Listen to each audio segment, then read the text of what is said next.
লাউ পাতায় মোড়া মাছের পাতুরি কে না খেয়েছেন তারা এটা ট্রাই করতে পারেন। খুবই মজার একটা রেসিপি।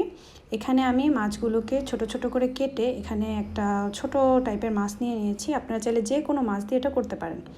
পেঁয়াজ, কাঁচামরিচ, লবণ, হলুদ, জিরা, ধনিয়া, মরিচের গুঁড়া, তারপর হচ্ছে ধনিয়া পাতা কুচি, এরপরে দিয়ে দিয়েছি সরিষা বাটা আর সরিষার তেল।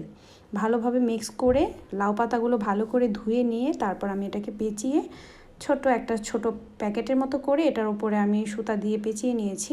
এরপর এটা তেলের মধ্যে ভেজে নিয়েছি। এটা খুব ভালো করে ভাজতে হবে এবং পাতাগুলো যদি কচি হয় তাহলে খুব তাড়াতাড়ি এটা কুক হয়ে যায়। তো কচি পাতাগুলো নেওয়ার ট্রাই করবেন এবং এটা আপনি চাইলে চিংড়ি মাছ, ইলিশ মাছ বা যে কোনো ছোটো মাছ দিয়েও এটা ট্রাই করতে পারেন। খুবই মজা হয় এবং সরিষার যে ফ্লেভার এবং সরিষার তেল, এটার কারণে এটা খুবই ভালো একটা স্মেল আসে এবং খেতে খুবই মজা। আশা করি সবার ভালো লাগবে। আল্লাহ হাফেজ।